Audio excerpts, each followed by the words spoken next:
Hey guys, last Tuesday night podcast was simply amazing. It could have gone on for hours and hours. If you haven't checked it out, you might want to do so. We had Scott Walters back again, and him and Todd really have parallels in the way that they think of everything that's going on in the market, how it's been since pre-pandemic, and now where it's going in the future. One of the things I absolutely love about Scott Walters is he's a real estate agent just like me. And, we're both in the trenches. We've been in the business for quite some time. We've seen a lot of ups and downs and changes. And he's on the West Coast. We're on the East Coast, so coast-to-coast coverage. And really what's interesting is there are a lot of similarities across the country with what's going on. We're seeing across the country that depending on where you live, the housing market is performing much differently than other areas. And what I mean by that is, mortgages are going up across the board no matter where you live. But what that effect is having on home prices varies tremendously from market to market. So, for example, some areas are seeing massive price reductions where others are not.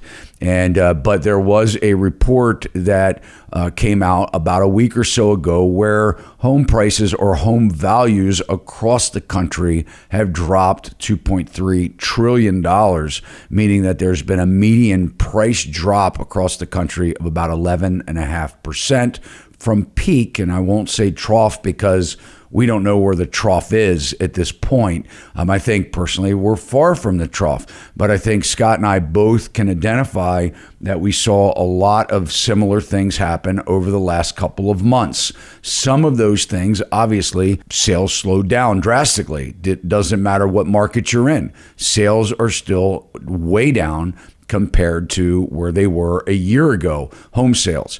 But home prices in a lot of markets are staying strong. We're seeing the biggest price reductions across the new home construction market, which one of our questions that we're going to answer now is, how is this similar to 2007 and 2008? One of the first similarities is that it hits new construction first. And the reason that is because your builders or your investors, they must sell. So they're not like your typical seller where, if they're living in the house, though their financial situation may not be good, they don't necessarily need to sell. Where a new home or a builder or an investor that's not living in that house needs to unload that very quickly as soon as possible because every day they're losing even more money. And when you look at that from a lowball offer, they have to really consider, if I don't get another offer, how many days more do I need to spend money on taxes, insurance, maintenance, things like that, cleaning the house, making sure it looks in showroom condition constantly before, that lowball offer actually is realistic. So we're going to talk about, I think we'll start with those two questions, talking about new construction and then also, 2007, 2008. So we had Mary Rangel. She had a question. How oddly similar to 2007 to 2008 does this seem in your opinions? And I know that she was referring to you and Scott, but now I won't have you here. Yeah. So, the primary, similarity, and I don't think it's very odd at all, in just about every downturn that we have that affects real estate is that we have what is known as a peak. So, a peak means in a period of time before we start to see a shift or either a leveling off or a reduction in home prices, we see a peak.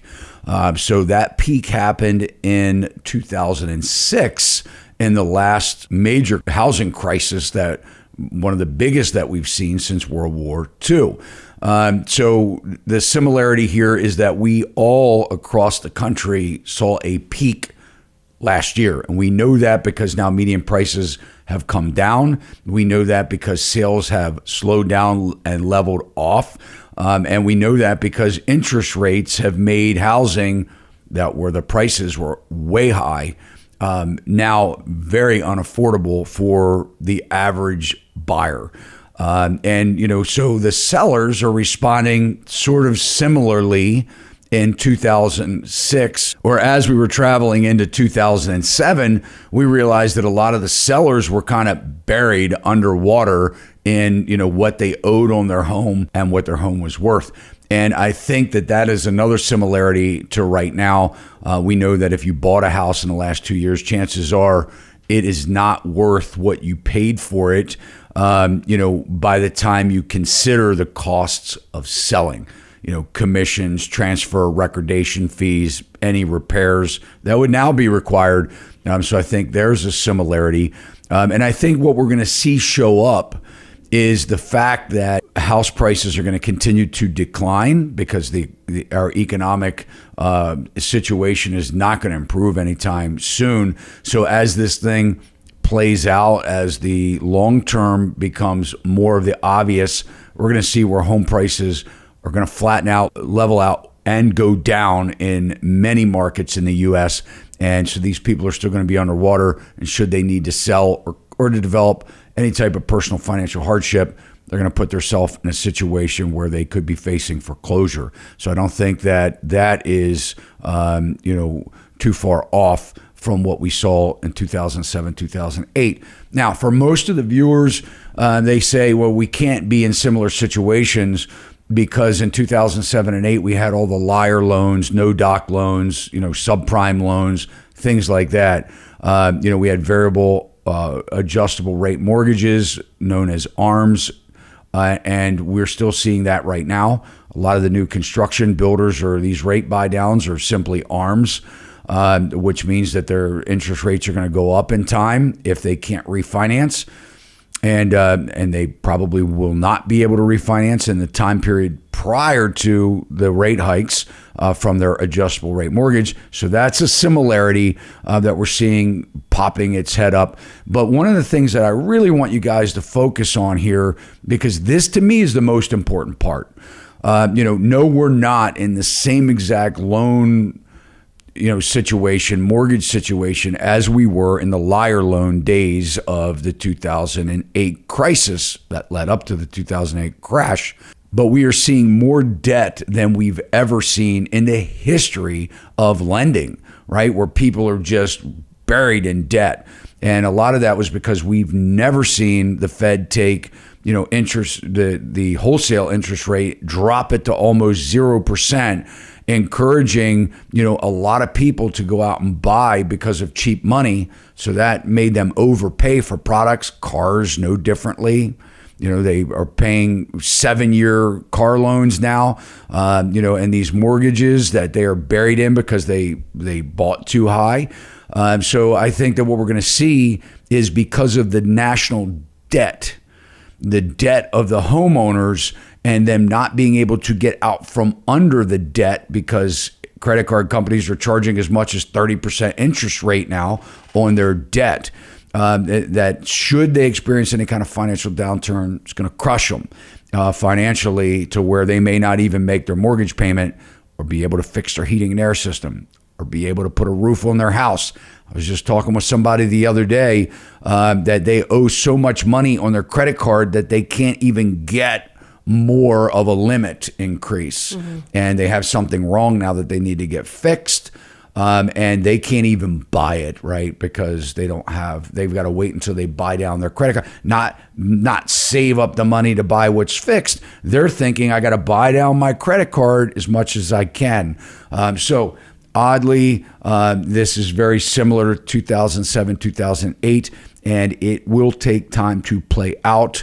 But I think we're looking at the largest housing bubble that we've ever seen in the history of our country and the largest debt that we've ever seen in the history of our country. And I think that this one may be worse in a lot of ways than the 2007, 2008 Great Recession. Mm-hmm. I am going to get to that new construction question, but talking about rates, I do want to bring up this question that was asked.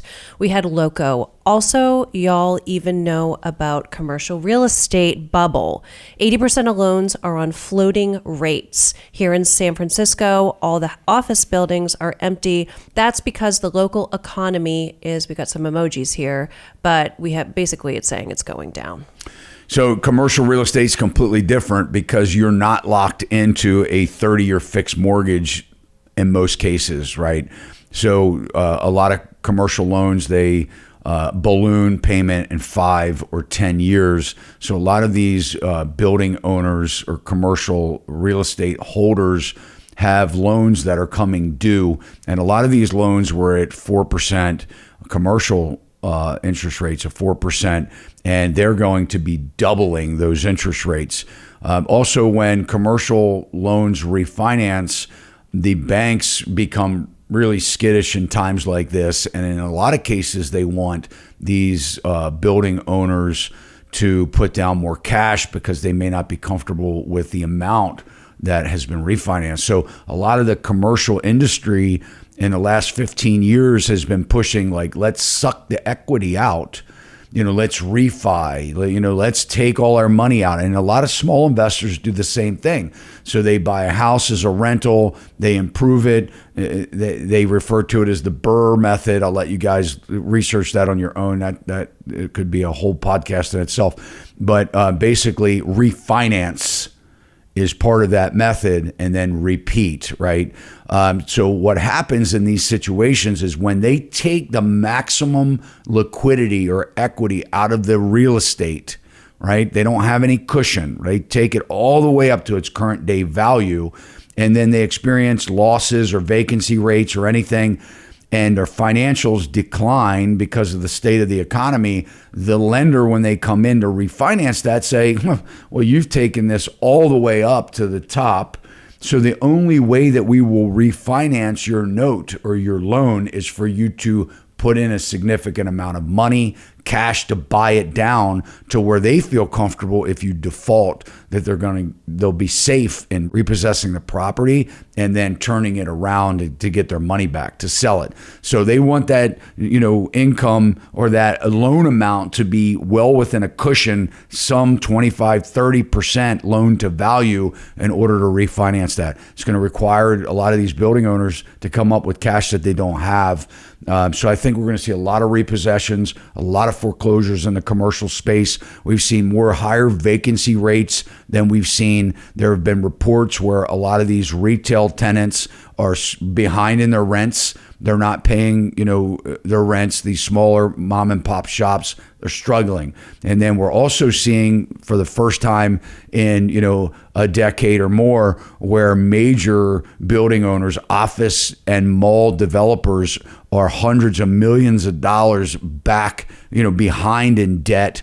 And they're going bankrupt and being foreclosed on. And I think this is gonna send a loud message. And guys, how the commercial real estate industry affects the residential it's all part of that cycle.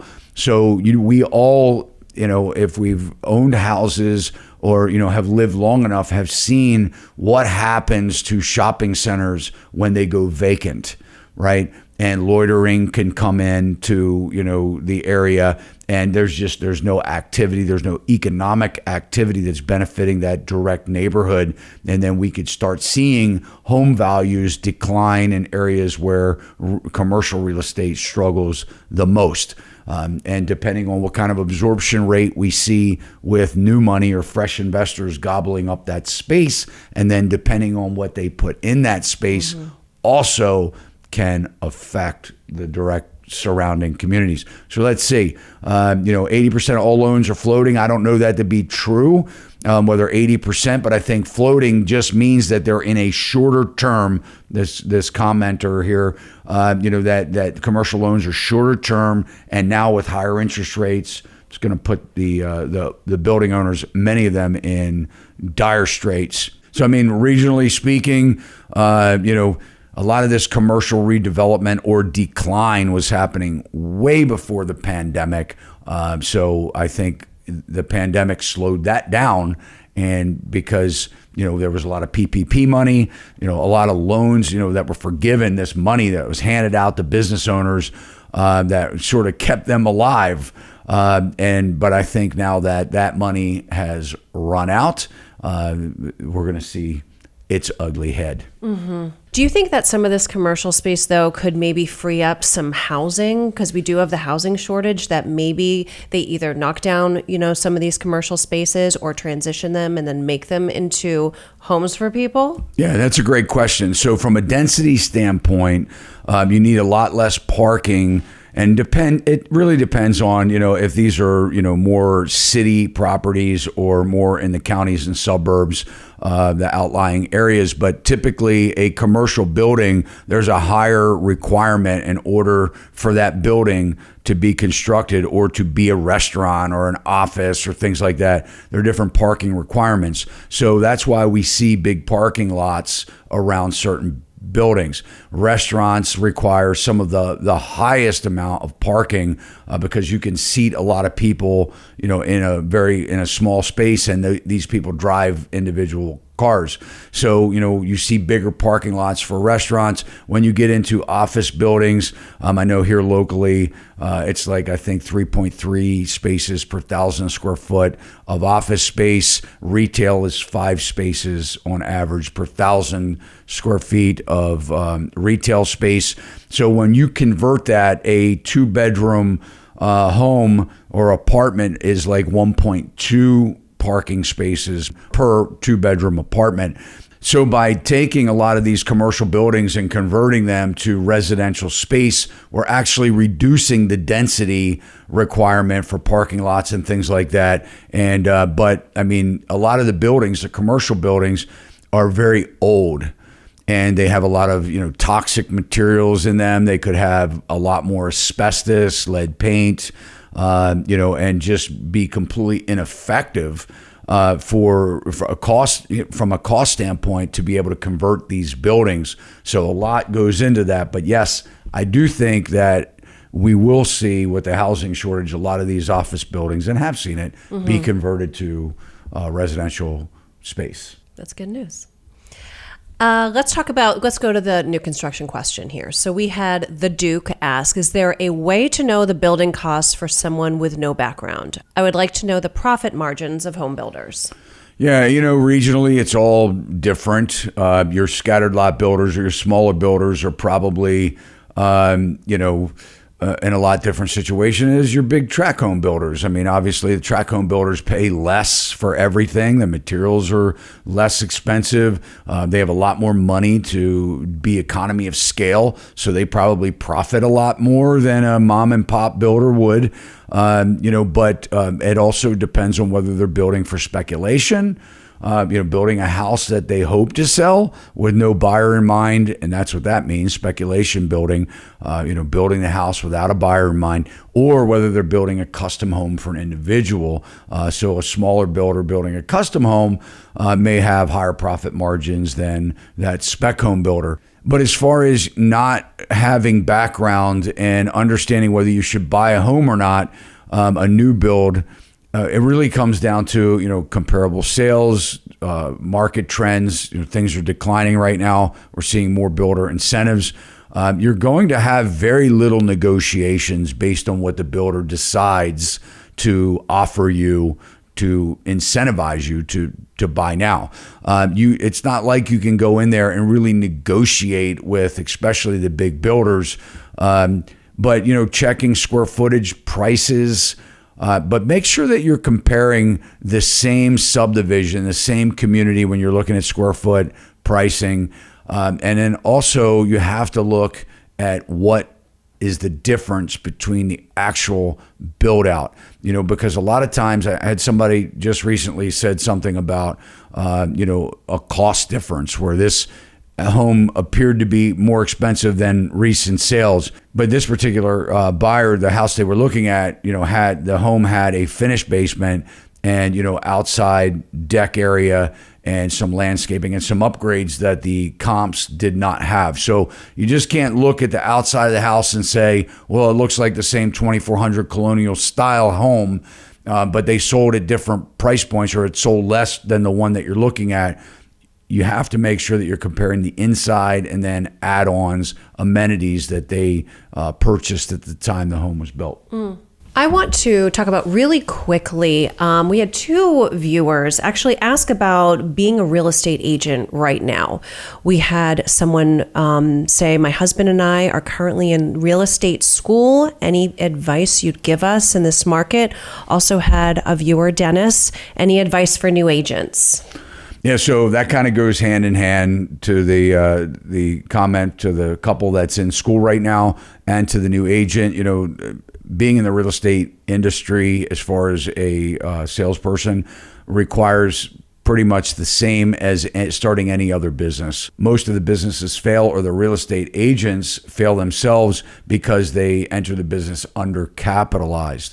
So, you know, anytime you're on your own and you have no paycheck, you know, you're starting a business, there will be costs involved. So you're going to have to, you know, certainly pay fees, dues, you know, from the National Association of Realtors down to a local board. There are fees that are involved, as well as, you know, setup costs, MLS fees, lockbox access fees, you know, marketing, advertising, things like that. And every broker really offers, you know, something different. What they provide an agent that's joining them, like they may pay for your business cards, they may not. So I think the biggest advice is make sure that you're, you know, capitalized, well capitalized, that you can survive for 6 months or so without receiving a paycheck, and still have, you know, $10,000, $15,000 to invest in your business, so that you can get yourself off to the right foot. I think that people should specialize. I think that there is something to be said about being an expert in a specific area. You can certainly help the public the best that way. And certainly, you know, rely on your family and friends. But you also should team up with a good brokerage that has great mentorship, great leadership, and maybe even consider joining a team until you get yourself a level of experience that you can actually help people. I think it also just, you know, we are in a crazy market right now, but there will always be people that need to buy and sell. Great point. So. Yes. In every up and down market, there will always be buyers and sellers. So, you know, for the people that are lazy or, you know, have entered into the business in the last 2 years that basically could be a blind squirrel and find nuts laying on the ground to, you know, survive or feed themselves. I think that, you know, we're seeing them by the 100,000s, you know, vacate the business, you know, exit the business. We're going to see a large exodus probably of those types of people that just, you know, aren't willing to dig in and work and put in the time. That's right. Do the work. So there you have it, guys. Thank you so much for tuning in on our Tuesday night podcast. Yeah, and we hope that you check us out on the next Tuesday night. They are quite long. I will be honest with you. I mean, they've been averaging about anywhere from an hour and a half to 2 hours in length. But we do try and answer a lot of your comments and questions. But also we try and post additionally throughout the week, especially when some, you know, hot news pops up about real estate that we feel that we should deliver to you in a very quick fashion. So if you find value in content like this, go ahead and subscribe to our channel if you haven't already done so. Hit that alert bell. You'll know every time we upload content. Keep those comments and questions coming. We love reading them and seeing what's going on where you live. And if you like this video, you can let Melissa and I know that you did by hitting that thumbs up. See you next time. See you next time. Sachs Realty, Maryland broker number 607720, office number 443-318-4514, equal housing opportunity.